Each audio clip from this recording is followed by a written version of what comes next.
mën nga waajal.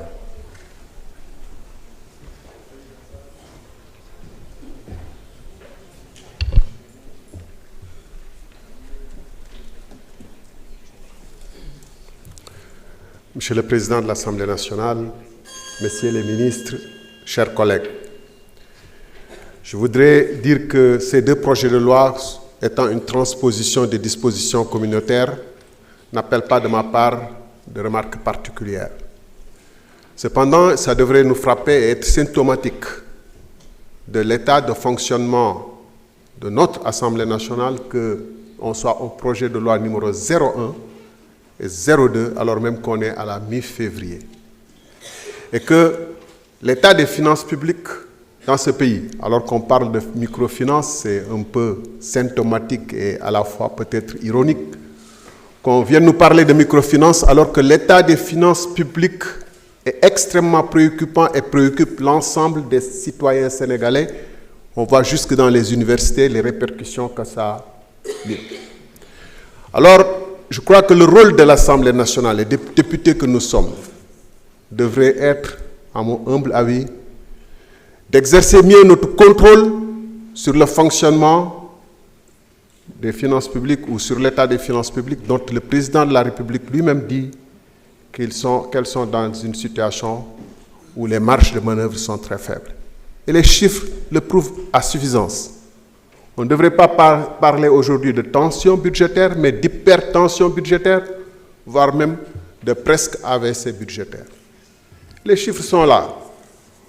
On a pour la première fois à payer 3 885 milliards pour le service de la dette durant cet exercice 2025. Ce qui revient à pratiquement 323 milliards en moyenne par mois, même si le remboursement n'est pas étalé de manière aussi proportionnelle. Avec la masse salariale à plus de 120 milliards, puisque ça c'est la masse salariale de la fonction publique centrale, on se retrouve à plus de 440 milliards à débourser chaque mois, sans compter les bourses des étudiants, et c'est pour ça que les étudiants sont toujours dans la rue, Monsieur le ministre. Alors, nous avons voté le budget, ou on nous a fait voter le budget sans débat. Est-ce qu'il n'est pas temps que la représentation nationale, à travers sa commission des finances et du contrôle budgétaire, assure un contrôle plus régulier avant que l'on se retrouve dans des situations encore plus compliquées? Est-ce que la souveraineté dont on parle tant ne devrait pas consister précisément à ne pas laisser au Fonds monétaire international et à la Banque mondiale de pouvoir être en discussion, et nous-mêmes, l'opinion sénégalaise, les députés du Sénégal, nous nous en référons souvent à ce qu'a dit la Banque mondiale ou ce qu'a dit le FMI, plutôt que nous exercions comme une Assemblée nationale de rupture dans un pays souverain notre rôle de contrôle de ce qui se passe. Dans quelles conditions les prêts sont octroyés, ou le gouvernement a-t-il les prêts, alors même que le FMI et la Banque mondiale ont plus ou moins suspendu leur décaissement et que donc les emprunts se font dans des conditions plus difficiles. Mesdames, Messieurs, je crois que s'il y a des réformes profondes à opérer, s'il y a des mesures d'ordre budgétaire et des réorientations des financements à opérer, nous ne devons pas attendre simplement de dire au gouvernement qu'est-ce que vous voulez faire, comment, mais ça devrait être une discussion entre représentants du peuple à qui appartiennent les ressources et qui dépensent et qui attendent des résultats. Donc des discussions entre ces représentants du peuple que nous sommes et l'administration que constitue le gouvernement. Je crois que la véritable démarche de rupture et ce qui pourrait changer enfin ce pays-là, c'est d'engager en permanence à travers la commission du contrôle budgétaire ce qui se passe dans le pays. D'autant plus que le Premier ministre et le Président de la République nous invitent en disant qu'eux-mêmes n'ont pas confiance aux chiffres de l'administration passée.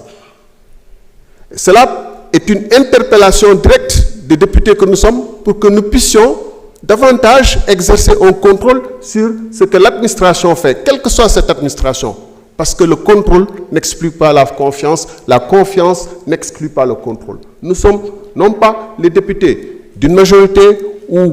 d'un parti, mais nous sommes les députés du peuple qui devons dire à la nation, est-ce que ce qui se passe avec ces finances sont conformes à la réglementation ou pas? Je vous remercie. Merci beaucoup, honorable Thierno Alassane Sall. Honorable député Magatte Sène, man nga ñëw jël kàddu.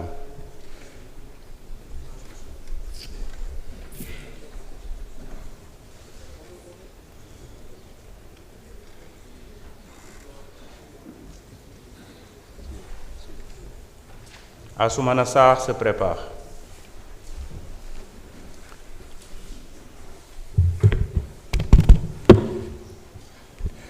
Monsieur le Président de l'Assemblée nationale, Monsieur le ministre des Finances et du Budget et l'ensemble de ses collaborateurs, chers collègues du ministère des Finances, Monsieur le ministre du Travail, Abbas Sall, mon frère, ñoo ngi leen di nuyu honorable député. Monsieur le Président, ci rapport au projet de loi bi sur le système bancaire, la réglementation du système bancaire, page 6 dafa am constatation bu commissaire yi def bu am solo muy système bancaire du Sénégal capitaux étrangers yi ñoo ko dominé. Il y a que des banques étrangères loolu day wane ne le système bancaire y a rien de plus systémique ngeen bëggee xeex système rek système bancaire bi mooy système dëgg-dëgg bi ñu téye xoj ñu. Capitaux étrangers yi ñoo ñëw toog fii lépp lu rot ñu jël yóbbu man banque ak microfinance boobu lecture laa ci bu ñu bëggee Sénégal changé il faut ñuy dellu ci coutume yi ak ci tradition yi ak suñuy pratique ñun mais jigéen ñi créé nañ lu am solo muy tontine muy natt muy teg loolu mën na yor Sénégal mën na développer Sénégal jaaykatu jën bi ca natt ba lay dem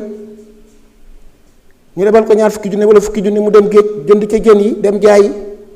bu amee fukki junni capital junni bi mu am bénéfice junni dépense junni bi mu dem fay denc pour fay natt jaaykatu légume bi bu baykat ba bayee mooy dem ca tool ya yóbbu fukki junneem ba mu jëlee ca tontine ba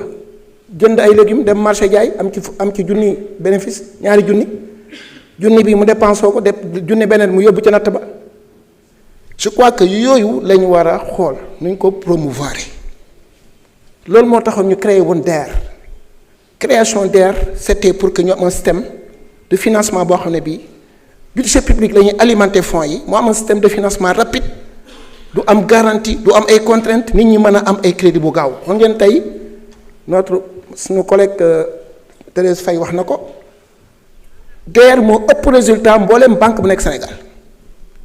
y compris même avec madame Aïda Mbodj DER li muy def ci résultat beneen defu ko ça veut dire que ñun il faut ñu chercher notre chemin pour ñu développer wu c'est pas avec les systèmes qu'on nous a proposé lañ mën a développer Sénégal damay joxe exemple jigéenu Malicounda yi février passé benn capitalu 10 millions lañ am bi ñuy feetewaat février 2025 ñu am 32 millions mais capital bi ak intérêt yi ñuy passante au lieu ñu jël intérêt bi yóbbu ko ca banque ba mu yóbbu ko rapatrier ko à l'étranger dañuy jël intérêt bi dugalaat ko ci kees gi en une année capital bu jógee 10 millions dem 32 millions beneen dëkk bu tudd Nianing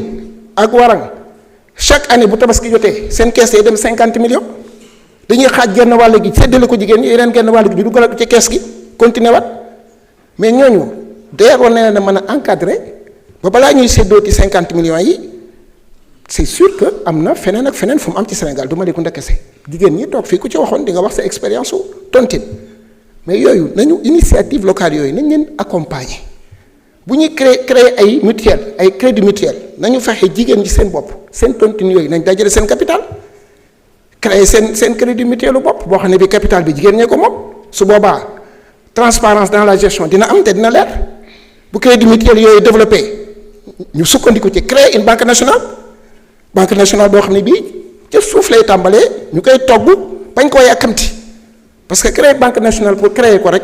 alors que ci ay capitaux étrangers nga koy créer mooy yaa ngi mayaat étranger ñu ñëw buub suñu xaalis yóbbu ci ay intérêt il faut que bu ñu bëggee développer Sénégal initiative